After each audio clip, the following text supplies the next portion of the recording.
Protocol మీద మొన్న మేము ప్రెస్ మీట్ పెట్టిన దాని మీద నిన్న సమాధానం వాళ్ళు తెలియపరచడం అయింది. కాంగ్రెస్ పార్టీకి సంబంధించినటువంటి ఫ్లోర్ లీడర్తో పాటు వారి కాంగ్రెస్ కార్పొరేటర్లు నిన్న ప్రెస్ మీట్ పెట్టి మేము అడిగినది ఒకటి, మేము చెప్పింది ఒకటి, మేము అడిగిన సమాధానం ఒకటి, వాళ్ళు చెప్పేది ఒకటి. ప్రభాకర్ రెడ్డి గారు ఒక్కసారి నువ్వు గుర్తుపెట్టుకో, ఒకటే చెప్తా ఉన్నా ప్రభాకర్ రెడ్డి గారు, నువ్వు చాలా ఎక్కువ మాట్లాడుతున్నావు, మితిమీరి మాట్లాడుతున్నావు. అంటే దాన్ని ఏమంటారో అర్థం కాదు, కానీ అసహనాన్ని కోల్పోయి మాట్లాడుతున్నట్టుంది. ప్రభాకర్ రెడ్డి గారు ఎందుకు అంత అసహనం కోల్పోతా ఉన్నావు? అసహనం కోల్పోయి మాట్లాడితే సహనం కోల్పోయి మాట్లాడుతూ ఉన్నావు. ఎందుకంటున్నంటే ఈ విషయము ఈరోజు ఖబర్దార్ అని ఏళ్ళు చూపెట్టుకుంటా ఖబర్దార్ అని ఏళ్ళు చూపెడతా ఉన్నావు. ఎవరికి ఖబర్దార్ చెప్తా ఉన్నావు? ప్రభాకర్ రెడ్డి గారు మీకు గౌరవం చాలా ఇచ్చినాం. అల్మాజ్ కూడా బడంగ్పేట్ నాదార్గోల్ సంబంధించిన గ్రామస్తులు చిన్ననాటి నుంచి మాలో ఒక్కడిగా తిరిగినవు, ఒక్కడిలా పెరిగినవు. ఆ రోజు నిన్ను ఒక స్టేజ్లో ఎక్కడికో తీసుకుపోయి గౌరవించుకున్నాం. అది మర్చిపోయి ఖబర్దార్ అని ఏలుపెట్టి చూపెట్టి ఖబర్దార్ అని చెప్తా ఉన్నావు. ప్రభాకర్ రెడ్డి గారు ఆలోచన చేసి మాట్లాడవలసిన అవసరం ఉంది. అసహనం కోల్పోయి మాట్లాడకు. ఎందుకు అంత ఉద్రేకం? అంతెందుకు నీకు? సహనం కోల్పోతా ఉన్నావు. ఇంకోటి ఏంటంటే సబితా ఇంద్రారెడ్డి గారు మా రక్తం దాగిందంటున్నావు. ఏడ దాగిందా రక్తం? నీ రక్తము ఏం చేసినవా? మాకంటే ఎక్కువ నువ్వేం చేసినవా? ఆ రోజు కాంగ్రెస్ పార్టీలో అందరం ఉన్నాం, అందరం కష్టపడ్డాం, అందరం సబితమ్మని గెలిపించుకున్నావు. మాకంటే ఏమైనా లీడ్ ఎక్కువ తెచ్చినావా నువ్వు? ప్రత్యేకంగా మన బాలాపూర్లో 10,000 లీడ్ తెచ్చి గెలిపించే మొత్తం 9,000 8,000 లీడ్ వచ్చిందంటే అది మొత్తం నీ దగ్గర బాలాపూర్లో వచ్చిందా? అందరు కష్టపడితే వచ్చింది. ఆ రోజు నీ దగ్గర లీడ్ మైనస్ టీఆర్ఎస్ పార్టీకి లీడ్ వచ్చింది. మా రక్తం దాగిందంటున్నావు. నువ్వు మా లెక్క మాలో ఒక్కడిలా కష్టపడ్డావు. అందరిలోక నీ ప్రయత్నం నువ్వు చేసినావు, అందరి లెక్క ప్రయత్నం చేసినావు. సబితమ్మ గెలిచింది. ప్రభుత్వం రాలేదు. ప్రభుత్వం రాని కారణంగా ఇచ్చిన మాటకు ఏం చేయాలి ప్రజలకని చెప్పి ఒక ఆలోచన చేసి టీఆర్ఎస్ పార్టీ ఉన్న బీఆర్ఎస్ పార్టీలకు వెళ్ళి ఈరోజు కోట్ల రూపాయలు తీసుకొచ్చి అభివృద్ధి చేస్తూ ఉంది. ఆ అభివృద్ధి చూసి ఓర్వలేక నీకు అంత ఉలికియా? ఎందుకు అంత పెద్ద ఎత్తున ఎగిరెగిరి మాట్లాడుతున్నావు, ఏళ్ళు చూపెడుతున్నావు? సబితమ్మ ఖబర్దార్ అంటున్నావు, మీరని సంబోధిస్తున్నావు, నువ్వు అంటున్నావు, నువ్వు అంటున్నావు. సబితమ్మ జాగ్రత్త అన్నట్టు మాట్లాడుతున్నావు. అంటే మాట్లాడే ముందు ఆలోచన చేసి మాట్లాడు. ఆ రోజు నిన్ను గౌరవించుకొని నీ స్థానాన్ని ఏడుంచినావు. ఆ రోజు అర్జున్ నువ్వు ఇద్దరు కోఆప్షన్గా పోటీ చేసినాడు. ఒక స్నేహంగా ఉన్నావు. ఆనాటి నుంచి చిన్ననాటి నుంచి కలిసి తిరిగినామని చెప్పి నీ మద్దతుగా ఆ రోజు నిలబడ్డాం మేమంతా. నీ పక్కకున్నాడు. ఈరోజు నీ పక్కకు ఎవరైతున్నారో వాళ్ళు నీ పక్కకున్నోళ్ళు ఇలా సపోర్ట్ చేయలే నీకు. అదొక్కటి గ్రహించుకొని మాట్లాడు. ఈరోజు ఆత్మ అభిమానంతో మాట్లాడు, మనసుని మాట్లాడు. ఒక స్నేహానికి మారుపేరుగా ఆ రోజు నిలబడ్డావు. ఈ రోజు కూడా అట్లనే మాట్లాడు, జాగ్రత్తగా మాట్లాడమని చెప్పి తెలియజేస్తా ఉన్నా ప్రభాకర్ రెడ్డి గారికి. అది మా స్టైలు. ఈరోజు ఏదో ఎవరి పక్కకో ఏదో ఉందని చెప్పి ఏదో వాళ్ళు మాట్లాడిపిస్తున్నారని చెప్పి అట్లా మాట్లాడడం తప్పు కాదు. సబ్జెక్ట్ మీద మాట్లాడు, పద్ధతిగా మాట్లాడు, ఓ లెక్కగా మాట్లాడు, ఒక గౌరవంతో మాట్లాడు, ఎదుటి వారి గౌరవించి మాట్లాడు. ఏం ఖబర్దారండి? ఏం రక్తంలో అండి? ఇప్పుడు మొన్న మేయర్ గారు బీఆర్ఎస్ పార్టీలోకి వచ్చింది, బీఆర్ఎస్ పార్టీ మేయర్ అయ్యింది, మేయర్ అయ్యి మళ్ళా మీ కాంగ్రెస్ పార్టీలోకి వచ్చింది. మా రక్తం దాగిపోయింది అనాలా మేము? మీరైతే ఓట్లు వేయలే కదా మేయర్ గారికి, మీరు ఓట్లు వేయలేగా. కాంగ్రెస్ పార్టీ సంబంధించిన వాళ్ళు ఎవరు ఓట్లు వేయలే కదా. మేము బీఆర్ఎస్ పార్టీ సంబంధించిన వాళ్ళు మేయర్ గారిని ఓట్లేసి గెలిపించుకున్నాం కదా. మీరు అది ఆలోచన చేయండి. ఈరోజు ఎప్పుడో పార్టీ 4 సంవత్సరాల క్రితం సబితమ్మ గెలిస్తే ఆ రోజు గెలిచిన తర్వాత ఒక 3 నెలలు 4 నెలల తర్వాత పార్టీ మారితే ఆ రోజు విమర్శించినావు. ఎప్పుడు పాడిందే పాట అని, పాసవల్ల పాట అని ఎప్పుడు అదేనా? పార్టీ మారింది. వేరే లేదా? ఈ రోజు మీ మేయర్ కూడా మారింది, మేము అంటలేమే. 2 సార్లు మారింది. ఒకసారి టీఆర్ఎస్లకు వచ్చే మళ్ళీ కాంగ్రెస్లకు పోయా. ఏంది ఇది? మేము మళ్ళీ ప్రతిసారి మేయర్ గురించి ఎప్పుడు కూడా పార్టీ మారిందని ఒక్కరోజు కూడా మాట్లాడలేదు. బీఆర్ఎస్ పార్టీలో మేయర్ పోయిందని చెప్పి ఒక్కరోజు కూడా మాట్లాడలే. మేము ఆ మాట మీకు చెప్పలే. అయినా కానీ మీరే సూచిస్తున్నారు, మాకు చెప్పమని అడుగుతా ఉన్నారు. ఇట్లా మేయర్ గారిని ఇట్లా అడుగుమని చెప్తా ఉన్నారు, ఇట్లా మారిందని చెప్పమని చెప్తా ఉన్నారు. మీరు అదొక్కసారి ఆలోచన చేసుకోండి. కొంతమంది రకరకాలు మాట్లాడుతూ ఉన్నారు. సబ్జెక్ట్ లేని వాళ్ళు, సబ్జెక్ట్ తెలియని వాళ్ళు సబ్జెక్ట్ గురించి మాట్లాడుతూ ఉన్నారు, సంస్కారం గురించి మాట్లాడుతూ ఉన్నారు.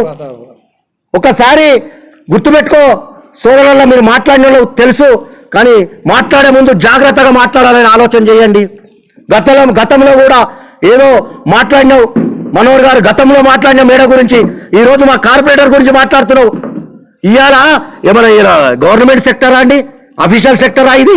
ప్రైవేట్ సెక్టర్లో ఉన్నాం, ప్రైవేట్ ప్రెస్ మీట్ పెట్టినాం. ప్రైవేట్ ప్రెస్ మీట్లో ఒక కుటుంబ సభ్యురాలు ఒక కార్పొరేటర్కు బాధ కలిగినప్పుడు ఒక భర్తగా ఆయన విమర్శించొద్దా? ఒక కార్యకర్త కూడా విమర్శిస్తాడు, ఒక నాయకుడు కూడా విమర్శిస్తాడు. ఒక కార్పొరేటర్కు ఓటేసిన ప్రతి నాయకుడు, ప్రతి కార్యకర్త అన్యాయం జరిగినప్పుడు ఆమెని ప్రోటోకాల్ బాధ కలిగినప్పుడు ఖచ్చితంగా విమర్శించే హక్కు ప్రతి ఉన్న మనోహర్ మాట్లాడే ముందు జాగ్రత్తగా మాట్లాడతాముడు. చూసి మాట్లాడు, తెలుసుకొని మాట్లాడు, సబ్జెక్ట్ ఆలోచన చేసి మాట్లాడు. ఇది ప్రోటోకాల్ సెక్టర్ కాదు, ప్రభుత్వ కార్యాలయం కాదు. ప్రెస్ మీట్లో కూర్చోవచ్చు, పక్క కూర్చొని పెట్టుకో, ఆమె గురించి మేము మాట్లాడవచ్చు, తప్పలేదు. ఒక్కసారి ఆలోచన చేయవలసిన అవసరం ఉంది మాట్లాడే ముందు. ఇంకా మిత్రులు సోదరులు ఏదేదో మాట్లాడతారు, మీ స్థాయికి తగ్గట్టు మాట్లాడండి. మా స్థాయి ఏంది, మీ స్థాయి ఆలోచన చేయండి. ఈ రోజు మేము వచ్చి మీ స్థానంలో మీ పక్కకు నిలబడతావు, ఒక గంట సేపట్లో 100 మంది నిలబడతారు. నువ్వు నిలబడితే ఒక 10 మంది రారు వెంబడి. మేము ప్రజల వద్ద ఉన్నాం, ప్రజల కోసం పనిచేస్తున్నాం, ప్రజాక్షేత్రంలో ఉన్నాం. ప్రజలు అడిగిన దానికి సమాధానం చెప్తున్నాం, జనాలు అడిగిన దానికి అభివృద్ధి చేస్తున్నాం. సబితమ్మ సైనికునిగా ఏ అభివృద్ధి కావాలని ఇలా సబితమ్మతో పాటు సబితమ్మను అడిగి అభివృద్ధి ఫలాలు తెస్తున్నాం, సంక్షేమ ఫలాలు తెస్తున్నాం, ప్రజలకు అందిస్తున్నాం. అది మా స్టైల్. గుర్తుపెట్టుకోవాలి, జాగ్రత్తగా మాట్లాడాలి, ఎగిరెగిరి మాట్లాడకండి. ప్రెస్ మీట్ లాగానే మాట్లాడండి, గౌరవంగా మాట్లాడండి, అగౌరవంగా మాట్లాడొద్దు. ఏ వదలు మేము మేయర్ గారిని సమాధానం చెప్పమన్నాం, మేయర్ గారు చెప్పలేరు. మీరు మరి మేయర్ గారి గురించి మీరు ప్రెస్ మీట్ పెట్టారు, చెప్పవలసింది మేయర్ కదా. మీరు ఎట్లా చెప్పారు, ఏ సందర్భంలో చెప్పారు అర్థం చేసుకోవాలి. మేము కూడా అడుగుతాం, సంస్కారహీనులం కాదు, మేము సంస్కారవంతులం. సబితమ్మ సంస్కారం నేర్పింది మాకు. ఆలోచన చేసి మాట్లాడే ముందు జాగ్రత్తగా మాట్లాడాలి. సోదరుడు సుదర్శన్ రెడ్డి గారు మాట్లాడతారు. ఏమంటున్నావు సుదర్శన్ రెడ్డి గారు? దయచేసి కార్పొరేటర్గా నువ్వు ఇలా ప్రభాకర్ రెడ్డి గారు అంటారు, పైసలు ఇచ్చి అందరినీ తీసుకుంటున్నావు కాంగ్రెస్ వాళ్ళు అంటే, ఎన్ని పైసలు తీసుకుంటూ శ్రీనివాసరెడ్డి, సుదర్శన్ రెడ్డి పార్టీ టీఆర్ఎస్ పార్టీలకు వచ్చినప్పుడు మేడం దగ్గర వాళ్ళు మేడం దగ్గర పార్టీలో గెలవంగానే కాంగ్రెస్ లో గెలిచిర్రు. మేయర్తో పాటు టీఆర్ఎస్ పార్టీలకు ఆ రోజు సబితమ్మ అధ్యక్షతన సబితమ్మ కండవ కప్పి ఆహ్వానించింది. ఆ రోజు శ్రీనివాసరెడ్డి, సుదర్శన్ రెడ్డి ఎన్ని డబ్బులు తీసుకురు? నువ్వే అంటున్నావు కదా డబ్బులు ఇచ్చి కాంగ్రెస్ వాళ్ళకి డబ్బులు ఇచ్చి తీసుకుంటున్నాని. సుదర్శన్ రెడ్డి ఎన్ని తీసుకుంటున్నారు, శ్రీనివాసరెడ్డి ఎన్ని తీసుకుని డబ్బులు? అది నువ్వే చెప్పాలి. మళ్ళీ ఇప్పుడు ఎన్ని ఇచ్చురు, ఎన్ని ఇచ్చురు? ఇలా సబితమ్మ ఎవరికి డబ్బులు ఇచ్చింది? డబ్బులు ఇచ్చి తీసుకుంటున్నారు. డబ్బులు ఇవ్వాల్సిన అవసరం లేదు సబితమ్మకు.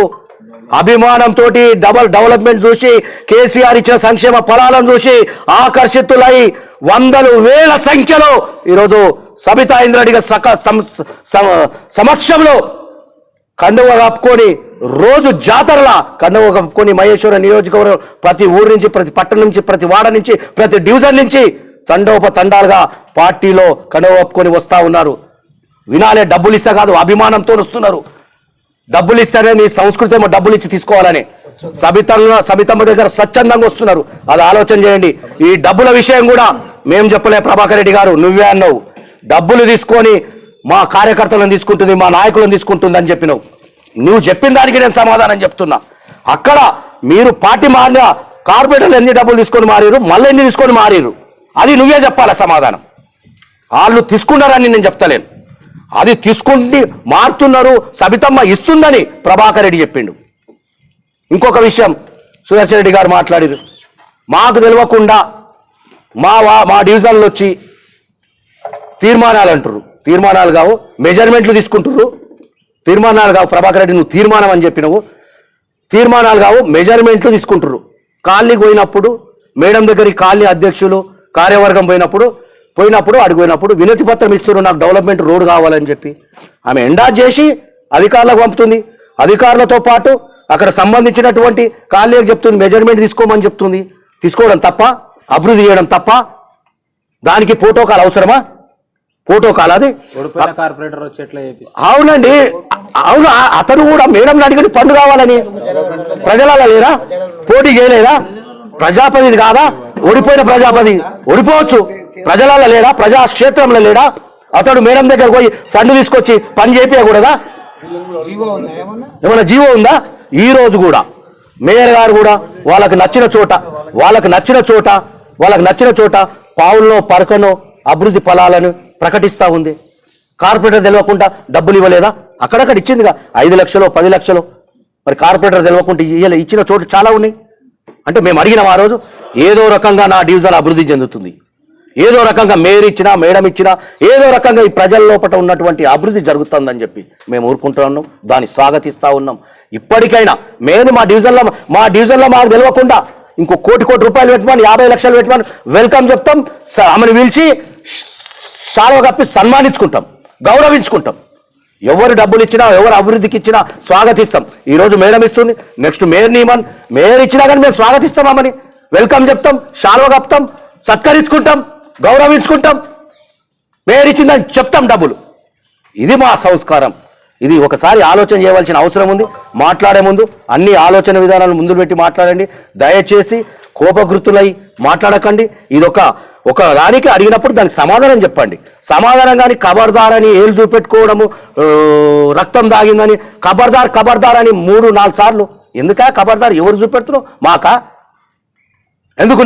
నేను ఆ రోజు ప్రేమించినందుక, ఒక స్నేహితుడిగా అభిమానించినందుక, ఒక స్నేహితుడిగా ఇప్పుడు కూడా అభిమానిస్తాం. నేను అభిమానాన్ని దూరం చేసుకోకు ప్రభాకర్ రెడ్డి అన్న గారు. నేను దయచేసి చెప్తున్నా ఈ మాట. నీకు ఎందుకు చెప్తున్నా అంటే, ఎప్పుడు కూడా ఈ రాజకీయాలు శాశ్వతం కాదు. నేను ఈ పార్టీలో ఉంటానా, ఇంకో పార్టీకి పోతానా, నువ్వు ఈ పార్టీలో ఉంటావా, ఇంకో పార్టీకి పోతావా? ఈ రాజకీయాలు బంద్ చేసుకుంటామా? రాజకీయాలు కాదు, వ్యక్తులు కూడా ఆలోచన చేసి మాట్లాడు. ఇలా సబితమ్మ నువ్వు నీ లెక్క నేను పనిచేసిన, నా లెక్క నువ్వు పనిచేసినావు. సబితమ్మని అంతగా విమర్శించవలసిన అవసరం లేదు, అంతగా గట్టిగా విమర్శించవలసిన అవసరం లేదు. ఆమెని రక్తం తాగుతావు ఖబర్దార్ అని చెప్పి నువ్వని మీరని సంబోధించడం కరెక్ట్ కాదు. గౌరవించి మాట్లాడు. మేము కూడా ఊరుకునే ప్రసక్తి లేదు. ఎవరిని కూడా ఎక్కడ కూడా ఒక పద్ధతి ప్రకారం మాట్లాడితే మేము కూడా ఊరుకుంటాం, మేము కూడా స్వాగతిస్తాం. కానీ అనవసరంగా సబితా ఇంద్రారెడ్డి గారిని ఈరోజు మేము ఇలా మాట్లాడితే సహించలేదు.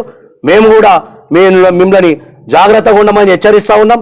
మీరు మాట్లాడే ముందు ఆచితూచి మాట్లాడండి, జాగ్రత్తగా మాట్లాడమని చెప్పి తెలియజేస్తా ఉన్నాం. ఈ అవకాశం కల్పించినటువంటి మీ అందరికీ కూడా ధన్యవాదాలు తెలియజేస్తా ఉన్నాం. Thank you. ఈ వీడియో మీకు నచ్చితే లైక్ చేయండి, షేర్ చేయండి, మా ఛానల్ని సబ్స్క్రైబ్ చేయండి.